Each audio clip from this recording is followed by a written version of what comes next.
Welcome back to Discovering Disabilities in Dearborn. My name is Ale. I'm Rashad. And today we have the pleasure of being joined by Dr. Danny Anouti, who is a doctor of pharmacy. And we're going to have a great discussion about multiple sclerosis. So if we can start by you telling us a little bit about your background and why you're here today. Absolutely. Thank you. Thank you for having me, guys. So yes, again, my name is Danny. I graduated pharmacy school in 2015, and I'm here to discuss my diagnosis with multiple sclerosis, or MS. I was diagnosed with MS in 2005. I think I was 14 or 15, but didn't have any real symptoms until January 1st, 2014. That's where everything changed. I know from my diagnosis, I was a teenager. Did not matter to me. I had no symptoms. I had no issues. I just lived life. I enjoyed exercising, playing basketball, hanging out with friends, the usual as being a kid. Getting to pharmacy school was exciting.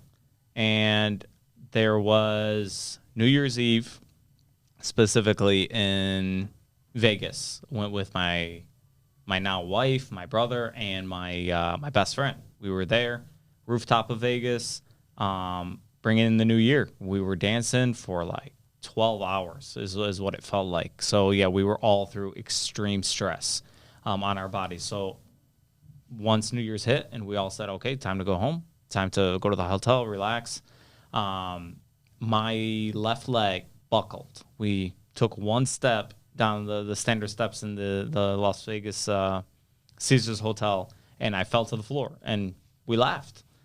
We all laughed. I got back up. They helped me up, and I couldn't walk anymore.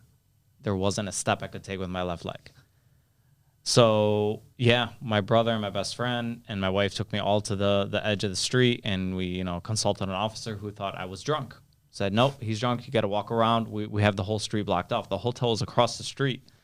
So yeah, they went to bat for me and said, test him. He's not drunk. He never drinks. And so there was an officer whose wife actually had MS as well. And so he said, I got it. Let me take him. And he was telling all the other officers who were looking at him, like, what are you doing? He's like, no, this is medical. But yeah, that day changed my life forever. I slept it off. I woke up in the morning and I was fine. I had a little limp, but I didn't think anything of it.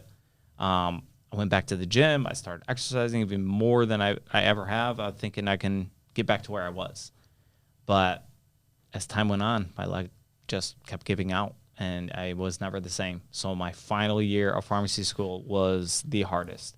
I'm doing my rotations. I'm doing what's needed, but I can feel my symptoms were progressing, and I didn't know what to do. I consulted my neurologist, who told me stay on your medication I hated. So I did what was needed, but now I'm here. And I'd love to discuss with you guys you obviously know where it started and where I am today, and how medicine and diet and your mindset really changes where you are and where I am now. Let's zoom in on that day where your leg buckled and you knew something might have been off. Did you receive your diagnosis that day, considering that officer had some familiarity with a person with MS? What was running through your mind and your family's mind during that day? Yeah, so for me, I knew it was my MS. I really didn't dive in or do research in terms of what symptoms could be. I figured since I was 14, it was always, it might be your MS, or you got to see a neurologist, you need to be on this. So it was always in the back of my mind, I have MS, but it never was a thought until that day. Okay, so if anything, it was a self-diagnosis, even though I was already stamped on my record that I have MS. Okay. Which became an issue because any time I ever tried to do good in the healthcare community, whether donate blood, bone marrow, whatever the case is, I was always shut down because I have MS. So they said, we don't have enough studies on your neurological disorder to be able to have this to save somebody else or to help someone else. So it was always a cripple for a lot of things that I wanted to do. Majority of the time, my health was fine. I could do anything. I've been skydiving. I've done all the crazy things. But once my leg went out, life definitely changed. How were you first diagnosed, though? So that's a great story. When I was in Lebanon in 2004, There was a moment when I was sleeping on the couch and my left arm had a tremor. It was shaking like crazy. And my mom was already diagnosed. She also has MS. And she came to me, and I was just trying to sleep, and my left arm was just spazzing out. I thought it was because I'm sleeping on my left arm. I didn't think anything of it. She thought differently. A mother's instinct is something else. And so when we went back to Michigan, she went to a neurologist, I think the head of Henry Ford Neurology Department, and said, listen, I want you to test him. Doctor said, you're going crazy. This is just, he's a kid. It was just, whatever happened. Like, it's not a big deal. Regardless, she pushed him, and he said, okay, fine. I'll do the only clinical diagnosis we can do, which is a spinal tap. And there isn't a clear marker to diagnose you with multiple sclerosis. There is just a specific antibody that they found across the board with everyone with MS and your spinal fluid that if you have, you're dubbed with MS. And I had those antibodies. And so they said, wow, yeah, he does have MS. And so that's what I have. That's what they say I have. I'm not saying I don't, but that's what they gave me the diagnosis with. I thought they usually use MRIs to... They do. Is that newer or was... No, not at all. So the first step is a spinal tap. Okay. Then an MRI, or it may have changed today. They may still doing both together. They didn't put me in an MRI at that time. I was 14. But they said, listen, this 100% will tell us yes or no, or if we should look further. And so spinal tap was scary. You're 14, and they tell you to get in a position, in the fetal position. We want to see all the spine. And thankfully, I was very skinny. So them seeing, my spine and the bones of my spine bending over was easy for them to do. Now, my mom, when she had a spinal tap, she had a resident, and they couldn't find, they like poked her 14, 15 times. They could hear her screaming and in pain, and her friend was with her. It was a horror story. I mean, I didn't know it. She explained it. I was too young. But so, of course, it's in my mind when I'm getting in that position, and you see a needle, 8 inches long, and they're gonna, they can only numb so much. Topically numbing is good, but you can't get that deep. Once you're in your spinal cord, like, you're gonna feel that, and I felt it, and I still feel it to this day. I can feel it in my kidneys. Unfortunately, that pain it will never go away. What do you mean by that? Yeah, so when they put the needle all the way just to take some of your spinal fluid. I mean, they're tapping into your spine. Yeah. They've gone that deep. Once they retrieve the syringe, you feel your body try and compensate for what pain it just went through. That was something not normal. Your body knows what just happened should not have happened. Of course, we do a lot of different things for diagnosis and, many different ailments. But for that, I mean, you've just tapped into my spinal cord, and you've taken some of the fluid. So they're compensating, your body's compensating for that fluid. And you feel the pain in your kidneys, literally where they went with the, so I felt my body just take a step back and say, hey, you need to relax, slow down. And still till this day, it's as if it wasn't 100%. It's anybody got in a car accident or anybody did anything, has any spinal pain, you're not the way you were before the accident. Yeah. And that's what my body still says to this day. So it sounds like there's some residual pain. There is. Yeah. Yeah. How did you guys feel? How did your family feel after this diagnosis? My mom, when she told me, I remember till today. She got down, like, I'm watching TV, and she got on her knees, and she put her hands on my lap, and she told me, she's like, okay, how do you feel? You've just been diagnosed with MS, or, because I have it. How are you feeling? And, I smiled. I'm 15, and I'm like, I'm fine. It's actually time to go play basketball. I'm going to go. So everything's good.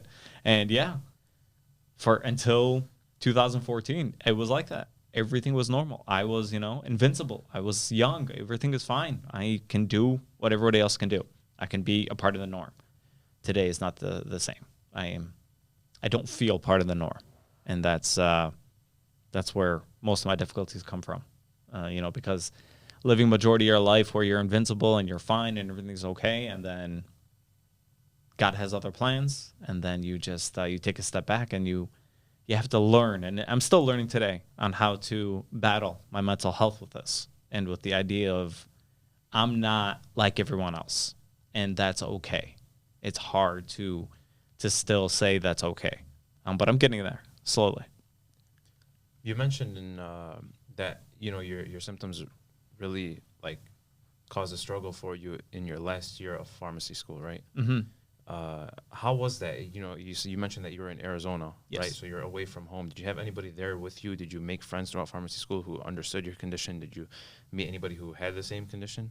Yeah, nobody had the same condition in pharmacy school, nor did I confine anybody. So the problem was, although we learned in pharmacy school, it's a very small amount. I knew I had it, but I was still discovering what it was that happened to me. I was still figuring out what are my symptoms, and I didn't know how to communicate with somebody if I didn't really understand it myself. I moved to Arizona because my mom moved to Arizona. I went to pharmacy school because she was there. She was there for 5 or 6 years before I went. My family was split. My father, may he rest in peace, was here, and my mom was there. And they decided, you know what? This is best for her health to be in Arizona. He's got his job here. We'll just, until he retires and goes out there, we'll just keep it like this. We'll have a house there. We'll have a house there. And, of course, I lived here majority of the time with my father and my brother and my sister. Well, my sister got married and she moved out somewhere else, but like to California and whatnot at that time. And my brother lived there. So it was very split family, but no issues there. I mean, love was still there, no problems, but it was just for health. And so I figured it'd be cool. Hey, why not go to Arizona for a few years and be with my mom now for a change? So, and I found a school there that's an expedited pharmacy school. So instead of 4 years, it's 3 years. So to me, it's like, hey, why not get out sooner? So when I went there and my leg went out, yeah, it was easy for me to go home because it's my mom. She has MS. So yeah, I can discuss that easily with her and tell her what's going on or but she didn't have the same symptoms as me. That's the problem with MS. How were your mom's symptoms like, and how far has it progressed for her? Thankfully, she is doing well. She's doing very well. With her diagnosis initially, I remember she was in the kitchen in our house in Dearborn Heights, and she was like jumping. Like she could not stand on her feet. Pins and needles in the bottom of her feet she was having an attack with MS, and she was not diagnosed at that time. And I think she was in her late 30s. So when she got diagnosed, they told her, you have MS, this medication you need to be on. And that's all it was. That's all they can do. There's no reversal. Just take a steroid in the hospital to stop the progression of the attack, take your medicine, and go home. So it seems like MS can occur spontaneously almost at any point in a person's life. 100%. But it is mainly found between 30 and 40 years old. Okay. Which scares me because I'm 34. But I'm already at this point where my MS has progressed. And this happened in 2014. So I don't know what's to come. I don't know between this age that they found through statistics what may come about for me. Like if more symptoms are going to happen, if I'm going to have another attack, every day is different. Every day is scary. And I don't know. Are there different classes of MS or Yes. is it all the same? There are 4 different classes. There are the first class, I think it's ISD or ICD. It's the more minimal neurological issue. They might do the spinal tap and find out, hey, and I think that's what I technically was dubbed when I was in the beginning. What I was diagnosed with is the initial stage. Relapse remitting MS is the most common of MS.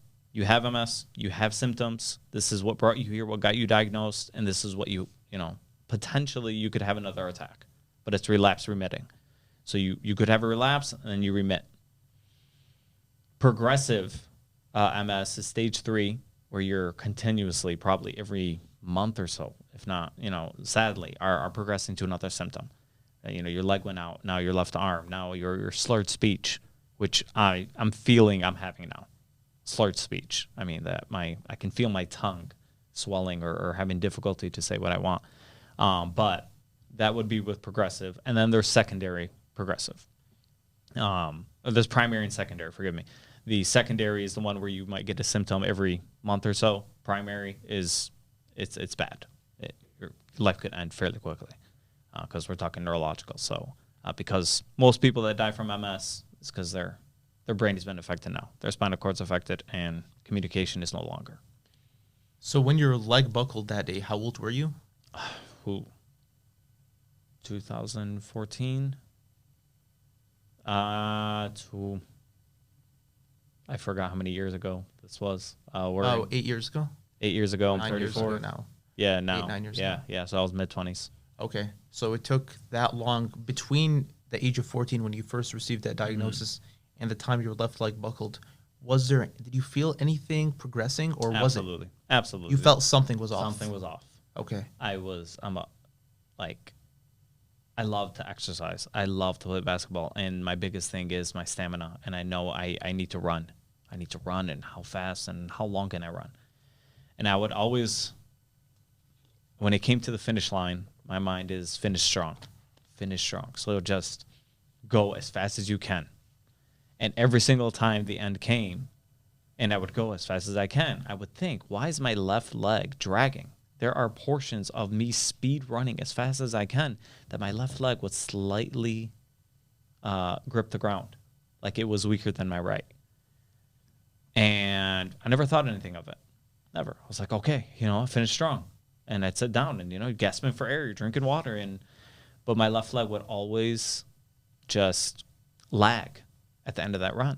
Just as you're running, you just hear the front of your left sneaker just get the concrete. And I'm like, and then many times when I play football, I would, whether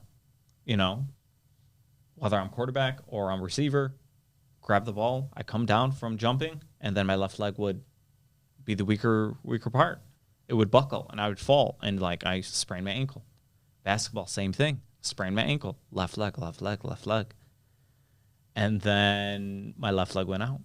And I wouldn't say due to the stress I put on it. I mean, I get that was the factor. I was on my leg for 12 hours dancing, having a good time. There was no stress, but it went out. And I always think that day, if I never went for New Year's, where would I be today? But then I can't. I always go back to that, but I keep stopping and not reflecting about that day, because it could have been any other day. It could have been my 12-hour shift as a pharmacist that it would have went out. I have no idea. Maybe it would have happened even if you were doing nothing. Agreed. 100%. Just get up to use the washroom, and then boom. It could have been anything at any time. I may have sped it up, but if that's the inevitable, it's better to deal with it now than maybe in the next 10 years. Let's say I was fine. But yeah. How much has your progression, has the progression of MS motivated you kind of to, motivate your career as a pharmacist? 100%. Go ahead. 100%. As a pharmacist, after I graduated, working retail was the hardest thing to do. It's, you have to ask for things to make your life easier. You have to ask for a stool because you can't stand on your legs. You are looking for shortcuts to complete an objective because your leg hurts. And you also have to remember that your workplace as a pharmacist, nobody understands what you're going through, and you're the pharmacist, you're the lead. You have to use your emotional intelligence to be able to take your feelings and your tribulations and set them aside for your profession, for not only your team, for the patients. You have to be intelligent in that portion to ask for help where you can, if it's something simple, if it's a stool, or just I've done a lot, and I still do in my life. I don't speak a lot of what's going on. I can do it. It's not a problem. So this, after my leg went out, that's it. I'm always looking for something else. So being a retail pharmacist on my feet all day, I knew it wasn't for me. So then I was able to find a job where I can sit down. I'm, sitting down, and I'm a pharmacist. I can be clinical from the seat. Then that job, eventually corporate was difficult for me. It definitely was, meeting all the markers wasn't an easy task. But still, it's a job. You need to provide. You have to do something. From that, I became, an at-home pharmacist with a consulting company. That worked out for a couple of years during COVID. So there's been ways that I can still be a pharmacist with being disabled. There's still opportunities. Being clinical pharmacist in a hospital or retail pharmacist wasn't for me. Being a sit-down pharmacist was for me. But then I didn't want that to be the end. MS wasn't going to be my definition. So I continuously, and bless my wife with the help of her, she's always looking for something new, and she's my rock, definitely 100%.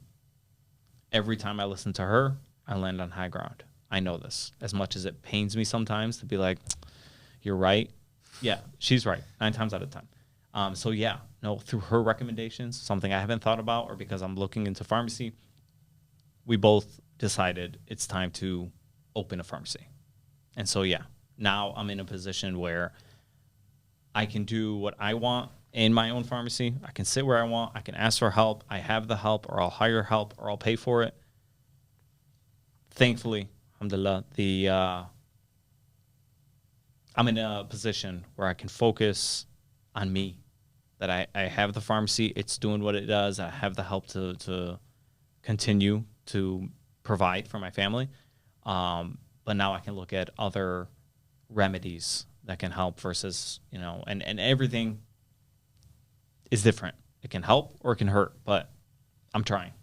When you talk about these other remedies, are you alluding to the fact that you run a compounding pharmacy and you're basically able to experiment with that?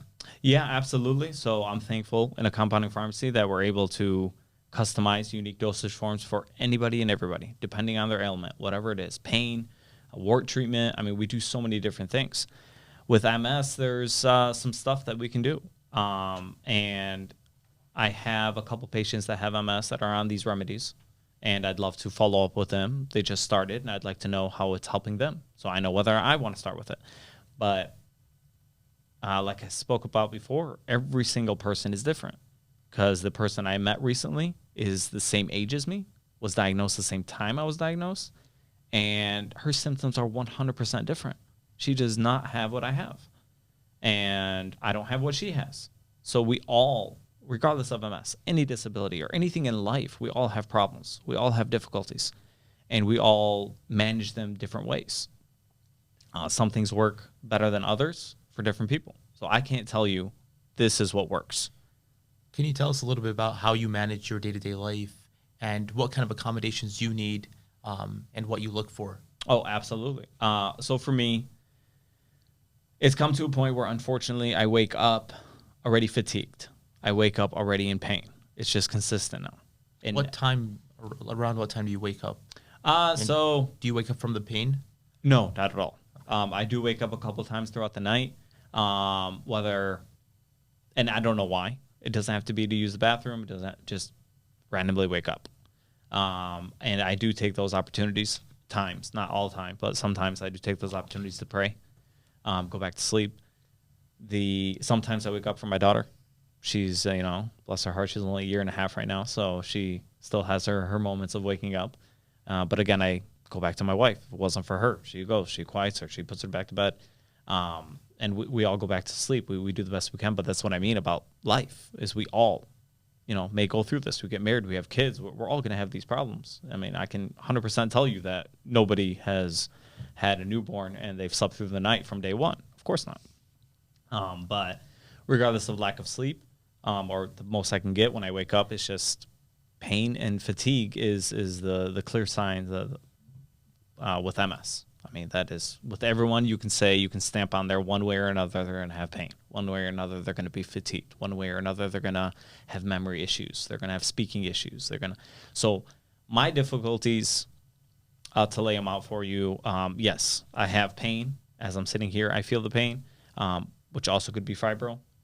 I have bouts of fatigue. You said could be fibro. Yeah, could be fibromyalgia as well. Okay, got you. Yeah. And that's basically, could you explain that term? Because from what I understand, it's just a broad term for pain that can be explained by any particular diagnosis. Very true. Okay. The I have pain and I don't know why I have pain is fibromyalgia. Okay. And they don't know, you haven't been in an accident, you haven't been in anything, you just have this pain. You're not diagnosed with MS or any autoimmune disorders. You just have pain. It's fibromyalgia. My mother, bless her heart, she's been diagnosed with fibromyalgia. She's been diagnosed with sarcoidosis. She's been diagnosed with multiple sclerosis. So, and if you see her, you couldn't even tell. She is skinnier than I think she should be. She is happy, but you can tell there's she's got fatigue as well. We all suffer through fatigue. But no, for me, it's definitely, I wake up, I'm tired. I have, bouts of pain. My left leg and my left arm, my entire left side, I just feel pain. Walking, for most, when you walk, you don't have to think about walking. You just walk. You want to go somewhere, you tell your body, I want to go here, you go. For me, when I have to walk, when I have to go anywhere, I tell myself I want to go somewhere, I have to stand up, I have to think. Where am I walking? What's in my way? What might I trip over? What will my left leg go over or have difficulty getting across before I walk? Majority of the time, it's simple. I know where I'm going. I'm going to the kitchen. There's nothing in my way, and I go. Yes, I walk with a limp. When it's not a fluid walk. When I walk from one place to another, you can see me walking. I feel people looking at me, and that's my difficulty. Why does it bother me that people are looking at me? I still don't know. Tell us a little bit more about that. Yeah, so the looks that you get and stuff. And it's not anybody's fault. And I've come to realize that nobody's looking at me because that I'm a problem. They're looking at me because it's not normal what they see. It's not normal to see people walking with this limp, this skimp. What's going on? This kid is young. This kid is, there should be no problems with him. He doesn't have a bunch of wrinkles. He's not 80 years old, or there shouldn't. And I do it. I do it myself. I see somebody walking with a cane or somebody with an issue. Me myself looking, and I catch myself looking. And then I realize when I catch myself looking, hey, this is what people are doing to me. And I meant no harm, and they mean no harm. I have an issue. They look. They didn't think twice. Okay, they went on with their day. And I have to realize that, okay, I have an issue. It's okay to have an issue. I parked in handicap, which has been even more difficult for me. I have a handicap sticker, and parking in handicap is so comforting for me and so difficult. It's difficult because I feel like there's so many more other people that could use this parking spot. But then I have to realize that that person is me right now. That today's not a good day. Some days are good, some days are bad. But today's not a good day, and I just need to go, do a little shopping and leave. And it's not the only handicap spot. I mean, there's plenty, but right now I need it. But when I park there and I get out and I see Jane Doe at 70-something years old look at me, and I'm just like, sorry, I know what you don't know.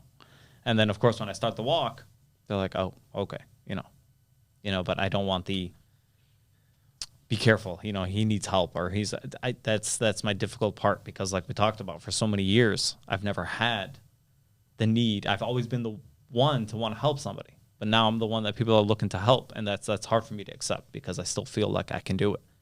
My leg still moves. It still, has feeling. It just is not 100% where it was. Are people coming up to you and asking you questions ever about your... Not at all. No. Okay. Most people, they still, say to themselves, which I expect. I do myself. I don't see somebody with a cane and I walk up to them and say, hey, what's your difficulties? Not many people do that. And to be honest, there's nothing wrong with doing that. Most people, including myself, would love to share. This is my problem. This is what I do. This is where I am. And I'd love insight from other disabilities too, to see what common ground do we have and what can help. What do I not know? Because I don't know everything. So, go ahead. Oh no, that's all. Okay.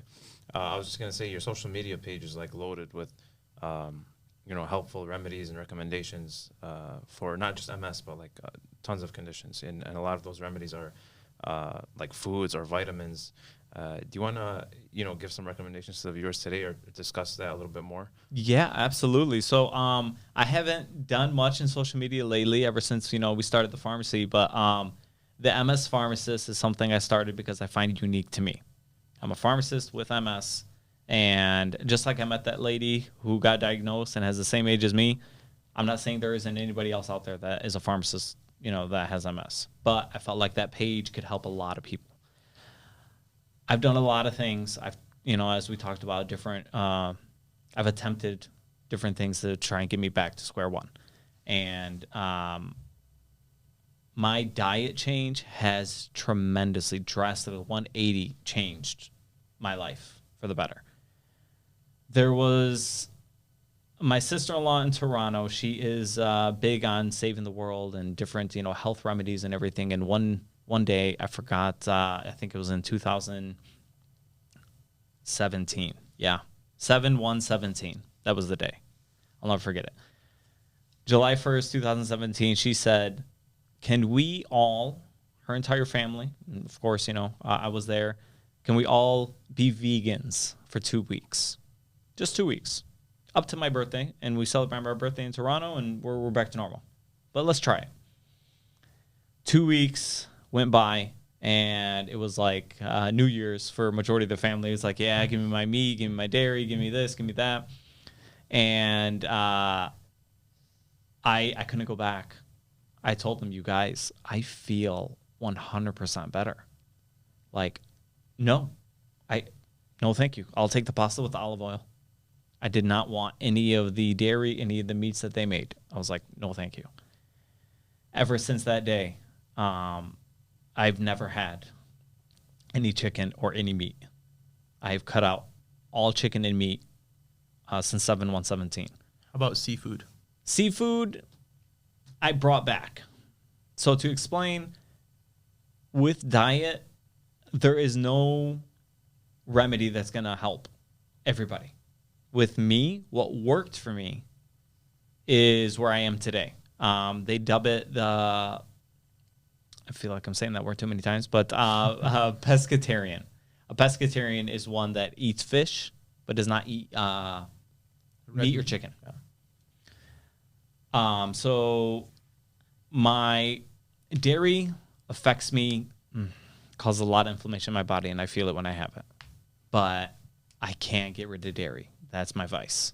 I love dairy. I love cheese pizza. I love Lebanese sandwiches. I love, anything dairy-wise is hard for me to get up. The things I can give up is like yogurt. Yogurt does not sit well in my stomach. But that's through trying different things since 2017. It's like, hey, this is what I gave up. Let me try it again. Let me see if it helps. Shrimp helped. Or salmon, seafood helped. I was like, okay, no, I feel good taking this. And I get my protein. I get my omega-3s. So for me, it was, how does this benefit me nutritionally? Will this get me back to where I want to be? Veggies. Phytonutrients, all your colorful veggies.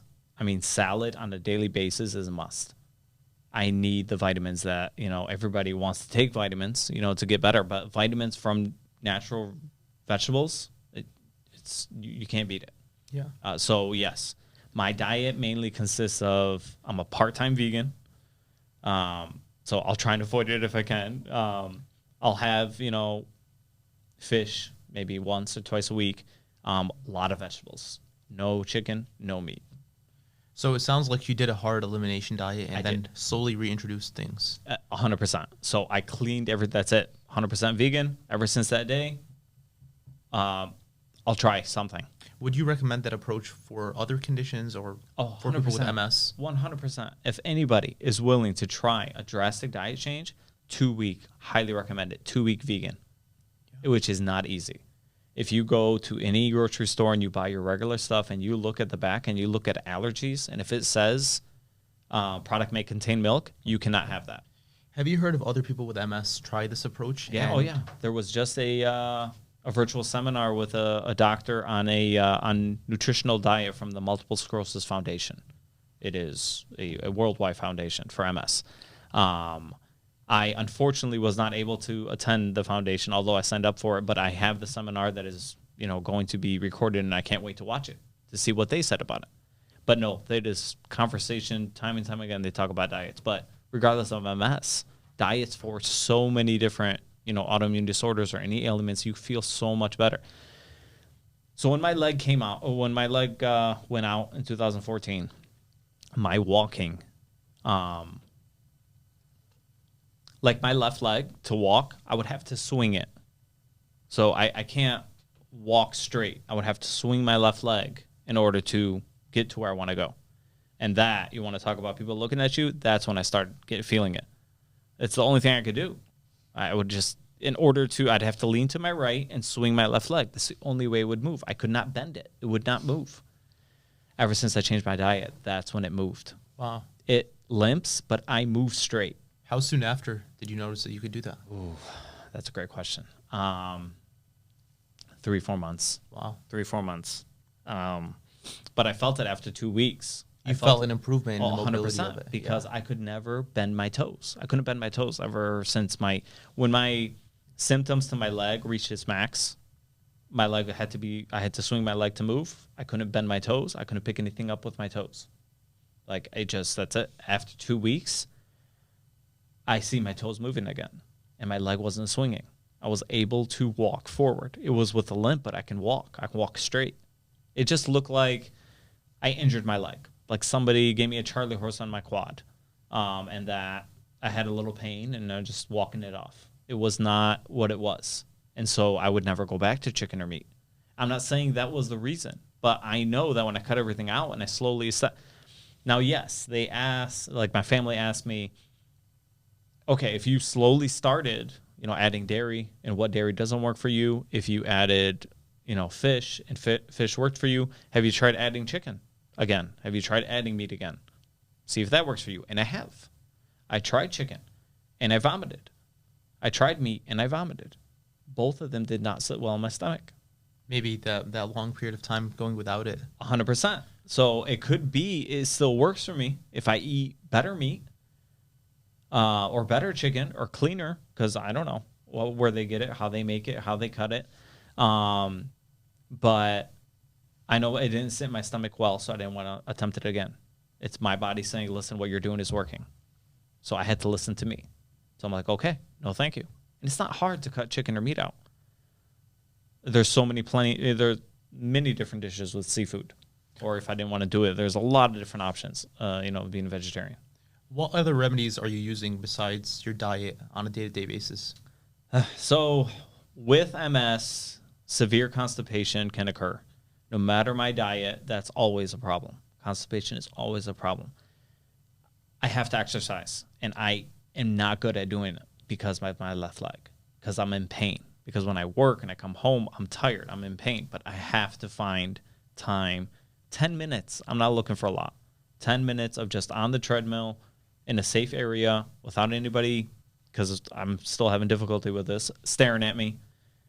Just 10 minutes. I need to do the exercise to keep my body moving, keep my blood flowing. That helps with the constipation. That helps with my sleep. It helps with so much. Exercise alone, just 10 minutes, 3 times a week. I'm not looking for daily. Always start slow. Nobody, don't jump into the gym, for an hour and doing all these weights. No, 10 minutes on the treadmill, at least get started. That's huge. Getting all your colorful vegetables, your phytonutrients, just having that on a daily basis. I don't care if you're snacking on a red pepper. I know it's not the normal, fast food stuff, snacking, pretzels and whatnot, but something nutritious on a daily basis. Of course, let's go back to my wife. She's got me eating carrots at the pharmacy. I just have carrots there instead of snacking on, because I used to snack on these pretzels all the time. Just carrots. Just take a carrot a day. Just eating. I have to eat something. I need to drink something. Here's water. Here's carrots, vegetables. It's really just cutting everything out and seeing what works on a daily basis. I do take my vitamins. I do take my vitamin D with MS. Vitamin D. Everyone is low on vitamin D, to be honest, especially in the state of Michigan with the sun. But with MS, drastically low. I don't care if you're California. I take my vitamin D, 5,000 units a day. So it's the vitamins, the exercise, and the diet that are really helping you. Huge. Absolutely. Now, I am on therapy. I am on therapy for multiple sclerosis. I am on a medication. I used to be on an injection called Rebif. Now, the problem with the injection is it came with a lot of side effects. It was 3 times a week, but the day after, flu-like symptoms. I just want to stay in bed, but I got to get to class. So it was very difficult for me to get through pharmacy school. Pharmacy school. It was no joke. But taking that medication, I know I had to take a medication. That's why I was on it, off of it. I was always off of it. See my doctor, I had to get back on it. But it would cause skin necrosis or damage to my skin on all the injection sites. You would see it. What does this medication do exactly? So it is, Rebif is an interferon What it's supposed to do through clinical trials is it's shown to subside the attacks, to prevent the attacks from happening. But the attacks still happened. Not with me, but in general. Trials have shown that although it suppresses your immune system to help prevent it from attacking you again, it wasn't, this diagnosis did not sit well with me that my body's attacking me. I didn't feel like God is going to put me in this position where my body's attacking me. Like there's so many tribulations in life and so many difficulties that I have to fight with myself now. But that brought realization to me that we all should be fighting with ourselves to be better people. So I'm thinking to myself, okay, so I've taken medication to suppress myself from fighting myself. But put that aside, now mentally, I have to think about my mind fighting myself as well. So it comes full circle. But now with MS, there are so many different, regimens and so many different therapies. There are oral therapies. There are infusion therapies. You don't have to do these injections anymore. Because I'm on an infusion now every 6 months. I just go to the clinic. After about 6-7 hours, I'm done. I'm done for the next 6 months. So that medication therapy, my vitamins, and my diet has changed me for the better. Amazing. I think this is a good time to take a break. This has been a great conversation. Absolutely. Thank you. Hey, everyone. Thank you for listening. We hope you're enjoying the podcast so far. If you or someone you know would be interested in being a guest on the podcast, or if you have any feedback, please feel free to reach out to us on Instagram at DreamDearborn, or on our website at dreamdearborn.org, or on our email at disabilitiesproject@umich.edu. Thank you. Welcome back to Discovering Disabilities in Dearborn. This episode is with Danny Anouti. We've learned a lot of great things about Danny in the first half of this episode, and we will continue to learn more amazing things in the second half. Danny, we spoke a little bit in the first half about how heat exacerbates your symptoms, right? And it's not the same for everybody. Can you discuss a little bit more about your time in Arizona and how, because, it's much hotter there than it is here, the differences between living there in the heat and living here in Michigan where the weather is typically colder? Yeah, absolutely. So I now know why there's so many snowbirds that go to Florida or go to Arizona, whether it is the sunshine and the snow here, but for MS or any other disabilities, there are a lot of positives. In Arizona, between like in August when it's above 110 degrees, it is not fun for my MS. My symptoms specifically with heat, it does exacerbate my symptoms. When I worked in August or July, it was too hot that my left leg would fail on me.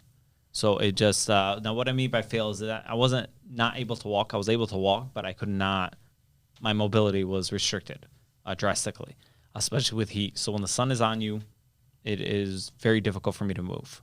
And I realized that. So it was the mental health game played with that as well.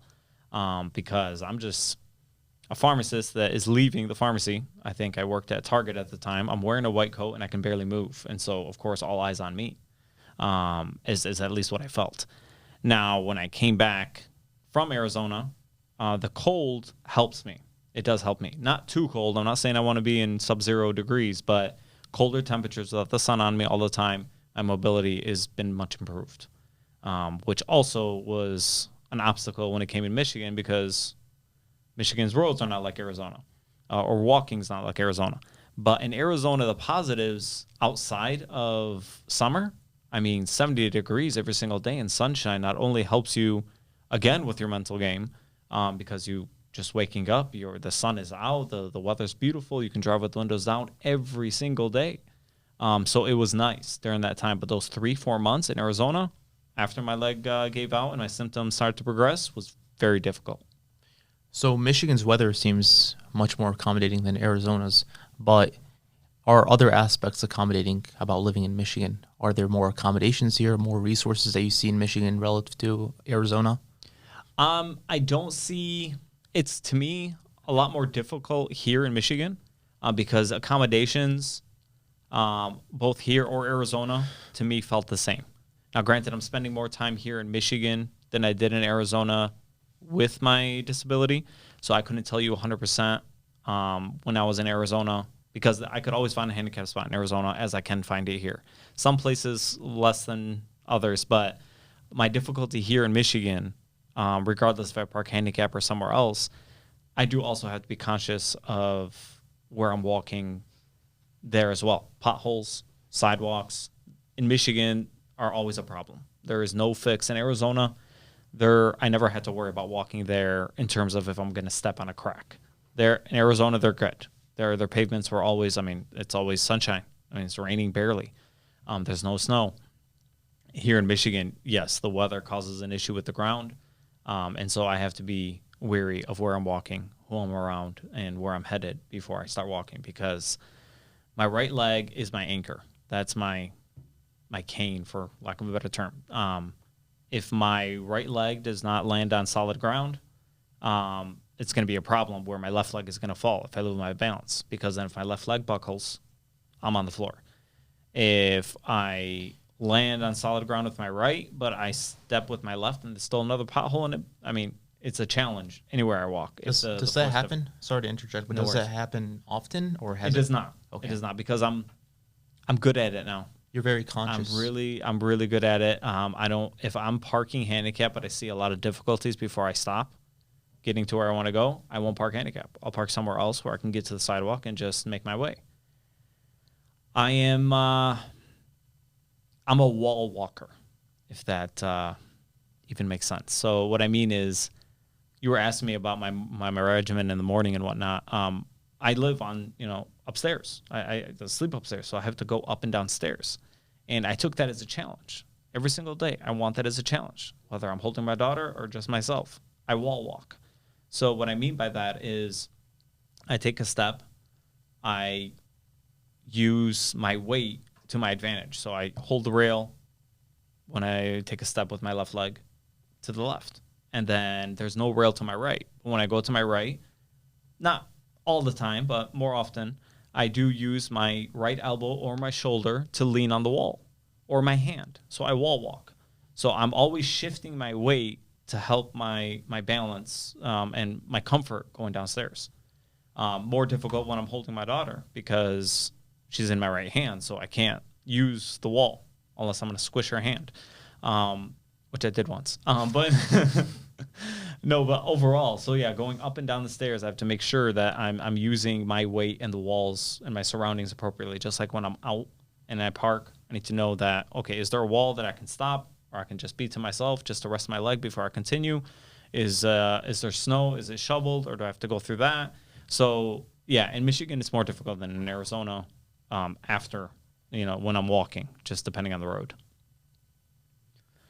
So going down the stairs has, it's a struggle for you, right? You wall walk, like you mentioned, and sometimes it's tough to use your right arm because you're holding your daughter. Is there ever a scenario or a situation where you tried using like something like a foreign object, like maybe a walker or a cane? Yes, I did use. I used a standard cane. Anything you can find anywhere. It wasn't like one of the ones that you see now that have like 4 legs or they suction to the floor. But I did try using the cane. My problem with the cane is my left hand is a problem. So I have a left hand tremor. It slows down if I breathe. It's funny how when I just breathe and focus, it stops. But if I'm just talking right now without focusing on it, it shakes. It shakes on its own. Now, I can't consciously every single second, because we are, of course, breathing without thinking about it. But I can't just every step stop and breathe deeply to stop my left hand from shaking. So when I used the cane, it became an issue because I can't find solid ground. And if I do, it's not stable. It's shaking. If I use my right hand, it just became very uncomfortable because my left is the problem, but I'm holding it with my right. I just couldn't find comfort in it. How about a crutch? I never tried that. Because it kind of goes under your armpit. Yeah, so. That's true. But then it goes back to my own mental issues because with the cane or a crutch, I'm seeing more, and I don't know why I still have difficulty with it, but that's more eyes on me. And I hate that. I hate being the, all the eyes focused on me. I hate that. I just want to do what I want to do and leave. I think that's valid. Yeah. Yeah, it's difficult. So it became an issue with I never thought the crutch, because once the cane didn't work out, I'm just, okay, I got to figure something else out. So let's talk a little bit more about that mental battle that you faced and that you face on a day-to-day basis. What blessings do you see in your condition? There's a lot of difficulties that we see, and it's very physical focused, but I'm sure the mental challenges are very difficult to deal with, and you need to have a proper mindset to overcome that. So could you talk to us a little bit about the blessings that you experienced? Absolutely. So my page, the MS Pharmacist, the title speaks for itself. I've been blessed with MS. It's humbled me. It's had me take a step back and really enjoy every single day, and the things in the day. But with MS comes its forms of depression, anxiety, mental difficulties, and I've had that. And then, bless my wife for holding it down with me, and accepting all that I come with, because I've had a lot of difficulties with my mental health game. As much as she does not want me to be frustrated when I go out, and she doesn't want anything bad to happen to me, she doesn't want me to focus on, okay, who cares who's looking at you? But I do care. And so it's hard. How do you listen to her to tell you not to care, but you do care? So there's a big, huge mental health game to that. I have difficulties still to today, but I have to realize that if anything, I can just help educate people. But again, we go back to the fact that I was saying that they're not looking at me with intention of, oh, look at this guy, or, oh, I feel so bad for him. And that's what goes on in my head, is that they're staring at me and they feel bad for me, and I don't want that. But I have to remind myself and continue to remind myself that they're not looking at me thinking that. They just saw me different than someone else. They took a gander and they walked away. They didn't continue to stare, because if they did, I would have asked. I would have approached them and said, can I help you? But that's not the case. But there is, with any disability, any diagnosis, anything in life, there's always a mental health game and challenges with it. And you have to learn to accept what you've been blessed with, and adapt to it and become a better person. Do you feel like religion helps you find that silver lining? I know you're a very conscious person with every step that you take, even sometimes your breathing and your tremor. It's all related to consciousness. It's a big idea in our religion of being God conscious, which is a little different. But do you think your consciousness with each step kind of helps you be grateful and just constantly grateful? Absolutely. I'm a very, very pious person. I sadly at times have lost it, but I always come back. I'm very, very religious. Anything and everything that happens to me, I look back, and the first question comes to me is, this is for a reason, that God put this in my path for a reason.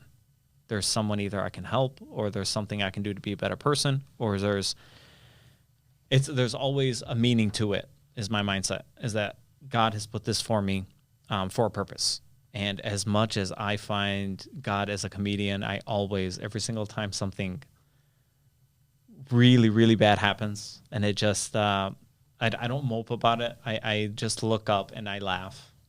And I just like, oh, okay, this now this, now you're adding this to my plate.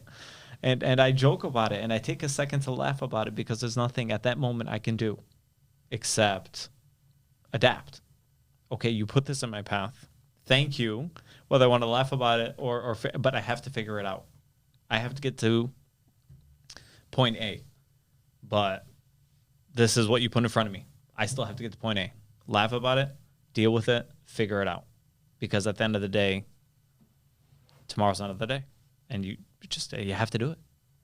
But no, I think God is 100% the reason I am here, the reason I am able to talk. I'm very grateful for everything I can still do. I can still talk to you. I can still walk. I can still eat. Because there was a time that I had dysphagia. I had difficulty swallowing. I had difficulty eating. There's a lot more I have to be grateful for than many other people. Have you ever had a scenario or situation where maybe a friend or family member was struggling, and you kind of use that mentality to help them get through what they were going through? I am constantly talking to my sister about many different things she's going through, and bless her, she unfortunately has MS as well. And yeah, I'm her outlet for many different things. She'll call me and talk to me, and we go back and forth about the same feelings that we have. And that's why there's so many different organizations with the multiple sclerosis societies where people talk to each other. There's different platforms, different apps now where you can just virtually talk, because now today with all social media and everything, a lot of people enjoy just typing something out and sending it and seeing if they get a response and seeing if if somebody is feeling what they're feeling, what did they do to get better. But no, absolutely, for my sister, being an outlet, whether to just talk, just to vent, just to be a listening ear, that's huge. Even if it's on social media where you type and somebody responds and you just have a dialogue on there, it can help a lot. It can help a lot with the mental barrier as well, because it helped my sister, and I'm sure it's helped a lot of people. And for sure, I'm sure your mom also helped you because she was diagnosed before you. Absolutely. She's a huge outlet in terms of, and she sees all the symptoms I've gone through, and she feels bad because she doesn't go through those symptoms. So as much as she wants to help, as much as I want to help, there's only so much we can help because everybody is going through it differently. Does MS manifest differently in men and women? So it's funny you bring that up, because there is a higher percentage of females that get diagnosed with MS than males. There is when we look at religion and Middle Easterns and the percentage of Middle Easterns that get diagnosed with MS, there is a very small amount. So being a male, being Middle Eastern, and being diagnosed with MS, the percentage of me, of that happening was like, last time I did the calculations, it was less than 1%. Less than 1% of people have MS that are male and Middle Eastern and at my age. Less than 1%. And I took that heavily because that's another thing to be grateful for. It's like I'm in a position that nobody else is in. I am less than 1% of people. Put my disability and the fact that I have MS aside, I'm less than 1% that have this. That to me is an honor. I think it's very positive to have this growth mindset and to see these things as a challenge. Everything that you're talking about, from wanting to not use a cane to having your room upstairs, and to seeing this as a blessing and an honor, I think that goes back to the growth mindset, and it really does help overcome these challenges. Absolutely. No, I couldn't agree more. Yeah. So that's it for questions that I have. If you have any other questions, Rashad? Just a quick, I don't know how long it's going to take necessarily, but so as a pharmacist, you clearly interact with people on a day-to-day basis, right? Mm-hmm. Okay. Growing up, were there any lack of accommodations in your life that you now understand and look for in patients who come to you? And do you help them kind of by letting them know and that you understand where they're coming from? Patients with disabilities, but it could be any patients. Yeah, no, absolutely. So when I hear anybody with difficulties or tribulations that they bring to me, like, hey, this is what I'm going through. Outside of my entire pharmacy career, anytime they bring that up, I tell them, because they can see my difficulties when I'm walking around, or if somebody needs counseling, and I tell them, this is what I'm going through. This is what I do. What is your problem? What is your difficulty? Okay, have you tried this? Have you tried that? Have you reached out to this person? Because every single disorder, every single autoimmune issue or disability has some organization, has somebody you can reach out to, has some resource that I don't even know about. But there's something somebody's tried, and there's always something I tell them to lean on, or something that I've done. Because I've had people with MS come to me at the pharmacy, and they just want to have a talk. Most people just want to talk. They just want to say, this is what I'm going through. What have you tried? This is what I've been. This is what I've tried. Have you tried it? Have you, all they want to do is talk. That's what I mean when we go back, and the mental health challenge is huge, because not many people have people in their family they can divulge this information where they understand. Because at the end of the day, no matter what I say to my wife, what I say to anybody, nobody knows what I'm going through but me. And so I have to find that and fight myself to be like, hang on, you can share as much as you want to share, but nobody's going to help you feel better but you. Nobody's going to help you figure it out better than you. You have to figure out what worked for you and continue to do that. And maybe you can help somebody else. But at the end of the day, it's you versus you. So very, very, valuable insight and a very good point. And it seems like you would like to be an educator as well, or somewhat of the sort, in aiding people, get absolutely. through that mental health battle. Just before we go on to our dream segment, would you like to shout out your pharmacy so our viewers know? Oh, my pharmacy is, it's been very difficult for people to say, but it's Panacea Compounding Pharmacy. Panacea comes from the Greek goddess of healing remedy. So the big thing with our pharmacy is we can't cure like Panacea. It's the cure-all, but we're here to heal and remedy. So we compound medications that are specific and unique and customized to each person individually, so that they have what works for them and what will help them heal ultimately. That's amazing. Very, very good idea behind that name. Thank you. You made it yourself? Of course not. Yourself? That's always my wife. Always my wife. All good things happen with her. Right. That's amazing. Okay, so we'd like to move on to our dream segment now. Basically, we ask this question to all of our guests at the end of every podcast. It could be, a dream or a goal related to anything, disability and non-disability. But Danny, what is your dream?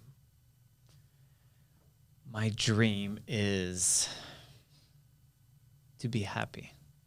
My dream is to be happy in all facets of life, to be stress-free and happy, whether I beat this disease or not, but to educate people and be happy doing it, and to just be in a circle of happiness with my family.